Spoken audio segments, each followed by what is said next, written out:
Царовска со розови очила, 17.000 денари месечно се доволни за 4-члено семејство.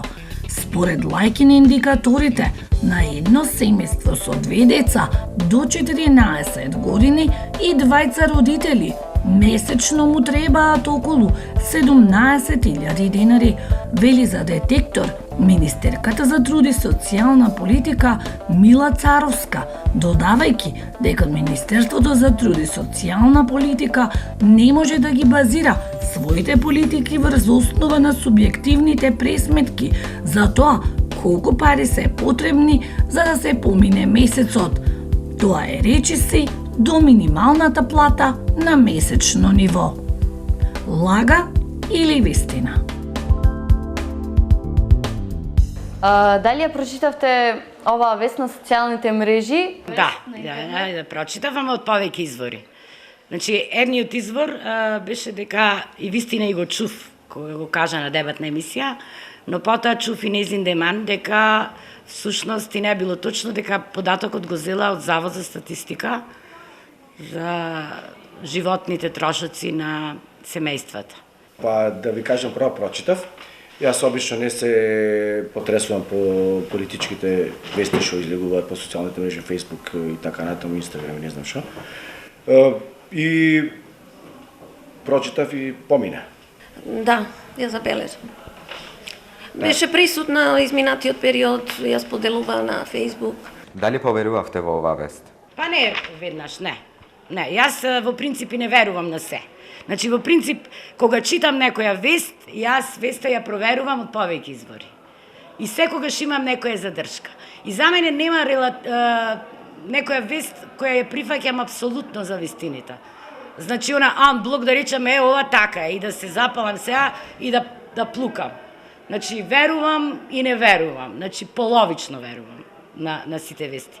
Зашто има различни информации, различни толкувања на секоја вест за жал во Македонија. Јас ретко верувам во вестите што излегуваат на социјалните мрежи и на телевизија, затоа што многу често, не многу често, туку секојдневно излегуваат некои работи кои што испаѓаат дека се тотално нелогични и небулозни за нашето општество, така да пак ќе кажам помине и замине. Па морам да признам дека наседнав во прв момент, бидејќи не се ни задлабочив, бидејќи доаѓа од авторитет и тоа е често пати кога веста доаѓа од авторитет, дека не ни проверуваме. Што предизвика ова вест кај вас како граѓанин? Кај мене, ама баш ништо. Реално, ако после првото читање, мој да предизвика некој мал револт, но кога човек размисли, ќе види дека мој да е чисто некоја, да речам, некои луѓе рекоа дека читале гледале емисијата, јас политички емисии никогаш не гледам, така да не можам да судам за тоа дали некој рекол нешто или не рекол, не слушам сам со своји уши.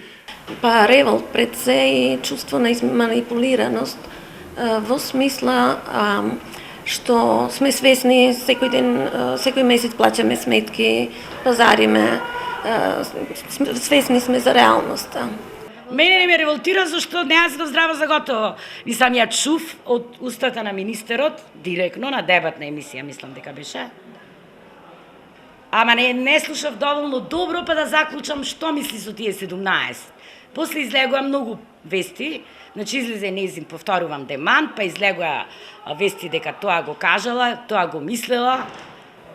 Имаше голем револт и на дебатни емисии, знам на Канал 5 на Сител, на оние дебатни утрински, дека тоа го кажала, ама потоа жената излезе со демант. Значи не можеме да му судиме никому. Најмногу од се ме изреволтира фактот дека доаѓа од личност на која е укажана доверба од народот и која со таа доверба манипулира, возвраќа со манипулација. Имаше лавина реакции на социјалните мрежи дека со толку малку пари во сиромаштија може да живее едно 4-члено семејство. Тоа е недостоинствен живот. Дали може би ја споделивте оваа вест на социјалните мрежи? Не, јас туги вести не споделувам, значи споделувам само мои ставови, туги ставови не споделувам. А за фактот дека е тоа кажано, иако е како е кажано, да не се повторувам, тоа не знам. Значи не може да се живее со 17.000 и е неболозно и револтот пак произлегува од таа медиумска неписменост кај народот, јас така мислам. Не, Не споделувам вести што се од, да речем, политичка конотација во држава наша. Револт имаше сигурно, тоа нормално ќе го видите сите по социјалните медиуми, коментари секакви од различни луѓе со, да речем, и од интелектуалци, и од луѓе кои што се од работничката класа, но реално е тема која што е болна во денешно општество и реално да има толку лавина коментари. Не споделувам обично такви работи. Но забележав дека беше споделувано. Дали ја видовте оваа вест кај вашите пријатели, дали укажавте дека станува збор за лажна вест? Што има да укажувам, ако ме праша некој, ќе си кажам свој став. Не. Обично такви вести преку порталите се следат, иначе моите пријатели не. Забележив дека веста споделила една пријателка, но не интервенирав, бидејќи и самата не бев сигурна што е вистина, што лага. Од каде вие се информирате? Преку кој медиум? Интернет, ТВ, радио или весник? Интернет и телевизија. Интернет преку интернет порталите. Јас најчесто користам социјални мрежи, значи Facebook и така натаму. И преку телевизија, ретко гледам телевизија. Посебно вести и такви работи. Пред се од интернет, Facebook, поретко телевизија, а доколку ми е нешто важно, кога ќе се посомневам или ми е нешто многу важно да истражам, тогаш отварам веб страни или вклучувам ТВ приемник, па вртам канали како CNN, BBC, од регионалните Ал Джазира, N1, некои поголеми, кои што се со подолга традиција и стекнато реноме, па предпоставам дека ги проверуваат своите извори на информации, користат веродостојни извори, потоа анализи, истражувања, некакви статистики, анкети, пред да било што објавен.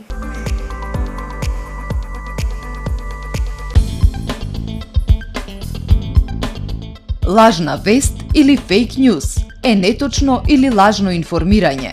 Вест која содржи невистинити податоци, настани или изјави комбинирани со факти за да се создаде впечаток на вистинитост, што се пласира со штетна намера или за да привлече големо внимание во јавноста. Лажната вест се шири многу брзо преку социјалните мрежи и порталите. Понекогаш на лажни вести наседнуваат и ги пренесуваат и професионални медиуми. Лажните вести имаат за цел преку дезинформации да манипулираат со граѓаните и затоа се штетни за демократијата. Биди фраер, мисли со своја глава.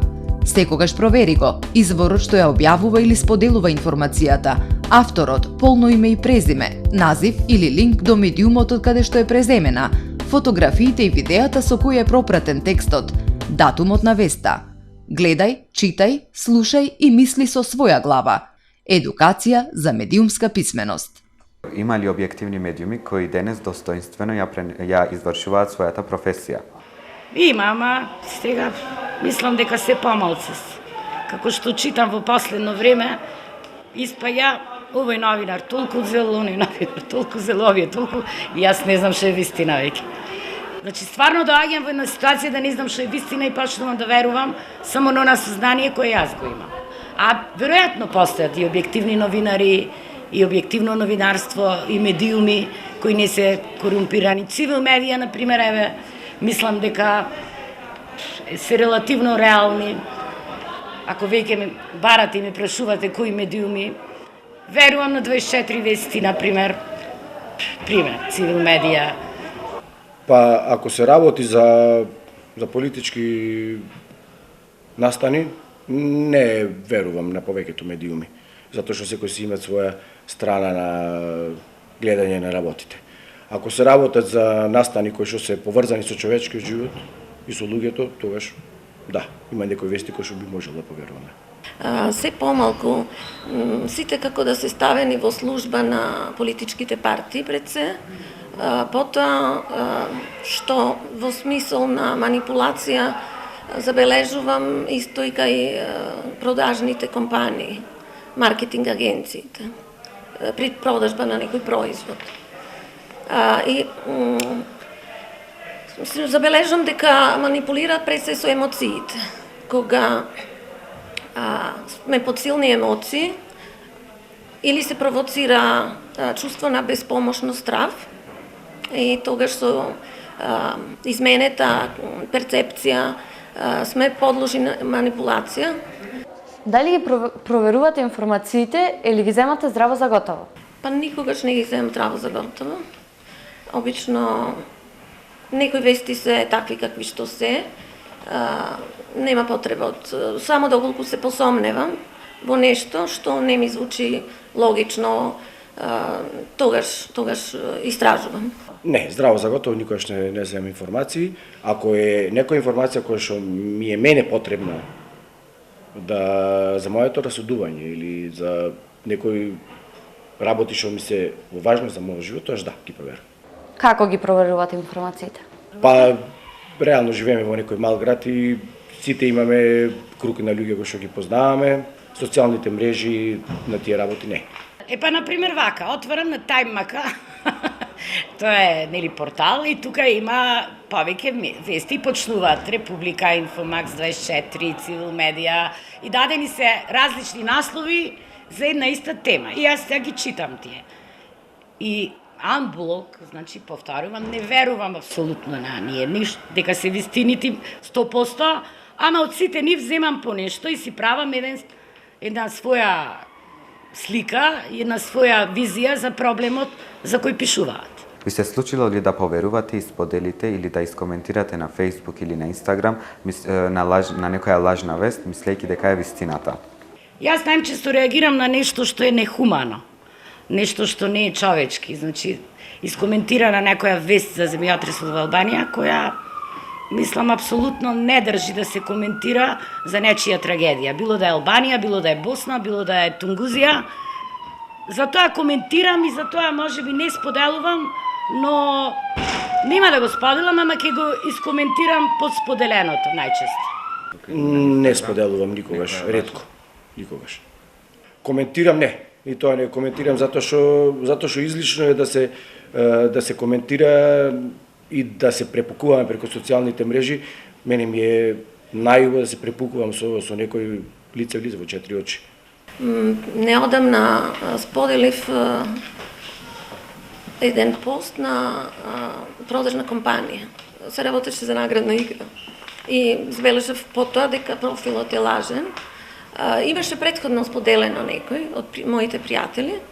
И потоа, кога ми побара матичен број по телефон, кога ме исконтактира, се посомневав и навистина тогаш проверив, навистина беше лажен профил. Кој најчесто подкрекнува на лажните вести и дезинформациите? Најчесто, зависи од степено на, јас мислам, на образование, на култура, на таа медиумска писменост или неписменост на луѓето, која за жал е присутна. Од кај произлегува? Проблемот е први највам да го лоцирам кај нас, или уште од основното образование. Учениците треба да се научат селективно да размислуваат. Значи да размислуваат со своји глави. Што е точно и што не, и анблок да не прифаќаат, или да не се прифаќа она што е напишано. Јас ќе се согласам тука со колешката Славита. Значи, најчесто подлегуваат на лажни информации оние кои што се помалу образовани. Значи, луѓето кои што има низок степен на образование. И обично тие, затоа што немаат изградено свој став, немаат доволно информации, ради нивното образование, не сакам никого да навредам, ама реалноста кај нас е тоа. Таква. Помалку едуцирани луѓе. И оди обично и со социјалната структура. Нели, и стандардот е тој што условува и што ни дава можности, повеќе можности и за образование и за многу други работи. Потоа стил на живот. Лично што повеќе комуницира, мада тоа не е предуслов, сепак би требало да може да направи селекција и да споредба некаква, повеќе во предност пред некоја што живее во социјална изолација. Што мислите, кој најчесто ги пласира лажните вести и зошто? Зад медиумите стојат политичките партии повторно и маркетиншки компании, тимови на продажните компании, првенствено. Некогаш може и да е едноставно причина потреба за поголема читаност и повеќе кликови. Тоа е многу комплицирано прашање. Во денешниот свет, значи не премуваме само за Македонија, има цела машинерија која што е насочена на фабрикување на вести, можам да кажам. Секој човек имат начин на размислување. Имате на латинска поговорка, викат колку глави толку размислувања. Така да таа цела машинерија е, да речам, насочена кон одредена структура, одреден тип на луѓе. И се знае точно на кој таргет група си влијае таа машинерија. Така да овде не е ништо ново кај нас. Значи тоа се дешавало во светот уште не знам колку години уназад. Тешко ли е денеска во една ваква околина да се препознае која е лажна, а која е вистинска вест, заради манипулациите кои за жал се секојдневно на интернет? Реално да. Реално да, затоа што ние сме бомбардирани од различни вести. Значи секој ден по не знам колку вести излегуваат по телевизиите, по социјалните медии. Така да не можеш да фатиш нешто здраво за тоа. Не се знае која е точната вест. Па да, се провлекуваат лажните вести како некои полувистини на кои што така лесно се наседнува, бидејќи пак ќе речам се манипулира пред се со емоции, а кога сме под влијание на емоции, разумот е во втор план. Што мислите за воведување на предмет медиумска писменост во образованието? Па треба. Мислам дека треба. Ева, ако може, сега читав, тоа е веројатно вистина ако произлегува од влада, не знам, за некои пилот програми за сексуално образование, така? Прочитав, ако може сексуално образование да имат младите, па може и медиумска писменост. Така ќе развиваме демократијата и селективноста кај децата да можат да одвојат што е добро, што е лошо, што е вистина и што не е вистина. Би било пожелно да има медиумска писменост посебно кај категорија на луѓе кои што се во мисловен и физички развој од 14 до 18 години, така да би било пожелно да се метнеме некоја програма и би било добро за да се да речеме шлифуваат децата на кои информации би можеле да обрнат повеќе внимание отколку на овие што се патки, да речеме медиумски. Да, осовременување на наставниот курикулум би одел во прилог на младите генерации, идните генерации.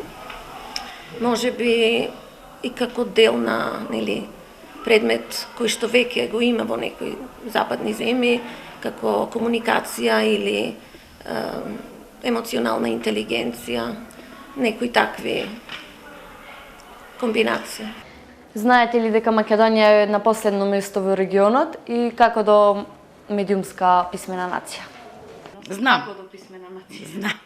Па ете да се воведе во училиштата. Може би овој предмет, ево јас предавам еден предмет сличен, да речам, говорење и пишување, може би да се замени со медиумска писменост и тука да се образуваат учениците како да станат медиумски писмени, како да ги селектираат вестите, да ги читаат, да знаат, да разпознаат што е вистина, што е лага, како од повеќе извори да ги бараат информациите, да не ги прифаќаат здраво за готово. Може би требало и да се изготви некоја програма од Министерство за образование и да се вметне в предметот. Мислам дека би требало од прва година, некаде од 15-16 години, во основно би било прерано. Зашто малите деца во основно образование до таму 13-14 години, мислам, и не се замараат со тие работи. Многу интересно прашање. Јас никогаш не можам да кажам дека ние не би сакал да кажам дека ние сме на некое последно место. Откај знаете, може да и тоа е некоја медиумска патка, дека Македонија е на последно место. Зашто не правиме муаве за, да речеме, за Србија, за Косово, за Албанија, ти се окружуваме за Грција? Зашто? Откај знаеме колку луѓе во Србија или во Албанија или во Косово или во Грција се на ниско ниво на медиумска писменост. Имаме некоја информација таква? За Македонија ние сме на некој ниско ниво, ама можда не би се согласувал дека сме на ниско. Зашто? Предпоставувам дека сме некаде подолу, сега не дека сме може последни, меѓутоа и предпоставувам.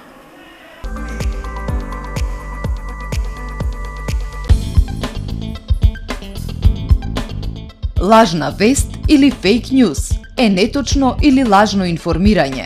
Вест која содржи невистинити податоци, настани или изјави комбинирани со факти за да се создаде впечаток на вистинитост, што се пласира со штетна намера или за да привлече големо внимание во јавноста. Лажната вест се шири многу брзо преку социјалните мрежи и порталите. Понекогаш на лажни вести наседнуваат и ги пренесуваат и професионални медиуми. Лажните вести имаат за цел преку дезинформации да манипулираат со граѓаните и затоа се штетни за демократијата. Биди фраер, мисли со своја глава. Секогаш провери го изворот што ја објавува или споделува информацијата, авторот, полно име и презиме, назив или линк до медиумот од каде што е преземена, фотографиите и видеата со кои е пропратен текстот, датумот на веста. Гледај, читај, слушај и мисли со своја глава. Едукација за медиумска писменост. Од денешната емисија може слободно да заклучиме дека и професорската фела е доведена во заблуда. Иако тие се медиумски писмени граѓани, тие сепак биле доведени да бидат излажани и изманипулирани од мноштвото вести. Медиумски писмен граѓанин е оној кој што умее од мноштвото информации да ја избере онаа вистинската, откако ќе ја прочита веста, да почне сам да анализира и критички да размислува.